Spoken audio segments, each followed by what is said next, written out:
রাজধানীর দক্ষিণখান এলাকায় চলা রাস্তার উন্নয়ন কাজ এখন মানুষের গলার কাটা। ঢিলেঢালা কাজের গতিতে জনজীবনে দেখা দিয়েছে স্থবিরতা। খানাখন্দে পড়ে প্রতিনিয়ত ঘটছে দুর্ঘটনা। রাজধানীর দক্ষিণখান এলাকা ঘুরে বিস্তারিত জানাচ্ছেন সহকর্মী মুজাহিদুল ইসলাম।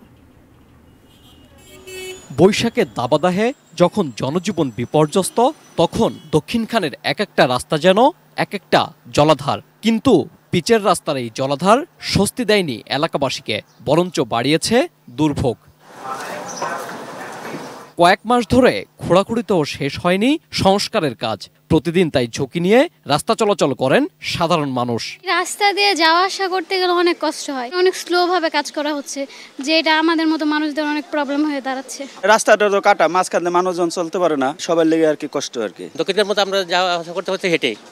হেঁটে যাওয়া আসার জন্য এই গরমের জন্য অনেকেই হিস্ট্রিক আক্রান্ত হচ্ছে, অনেকেই হাসপাতাল যাচ্ছে।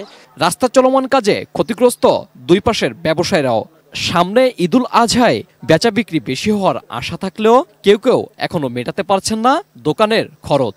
আমাদের ব্যবসা কেন অনেক খারাপ দৃষ্টিতে আছে, আর আমাদের এখন যে ব্যবসা কেনা হচ্ছে তা আমাদের বিদ্যুৎ বিলই হচ্ছে না। দোকানের এই পরিস্থিতি আছে আর কি। মালগুলা সঠিকভাবে আনতে পারতেছি না, দিতেও পারতেছি না, এতে করে কাস্টমারের কাছে অনেক কথা শুনতেছি। রাস্তার জন্য খুবই সমস্যা হচ্ছে। আমরা 4-5 মাস ধরে ভাই আমরা দোকান ভাড়া দিতে পারতেছি না। ভোগান্তির কথা স্বীকার করে ঢাকা উত্তর সিটি কর্পোরেশনের 49 নম্বর ওয়ার্ড কাউন্সিলর আনিসুর রহমান নাইম জানান, তাদের সীমাবদ্ধতার কথা। রাস্তা সংস্কার কাজে সংশ্লিষ্ট সবার সমন্বয় করা হলে কাজ দ্রুত শেষ হবে বলে আশা তার। একটার পর একটা অ্যাক্সিডেন্ট হচ্ছে, মানুষ রিক্সা থেকে পড়ে যাচ্ছে, গাড়ি থেকে পড়ে যাচ্ছে, বৃষ্টি কাদায় একাকার, মানুষ হাঁটার জায়গা নাই, একটা অ্যাম্বুলেন্স আসলে যাওয়ার জায়গা নাই। কয়েকদিন আগে আগুন ধরেছে, ফায়ার সার্ভিসের গাড়ি পৌঁছাতে পারছে না। সমন্বয়টা জরুরি। Mujahidul Islam, ATN news, Dhaka.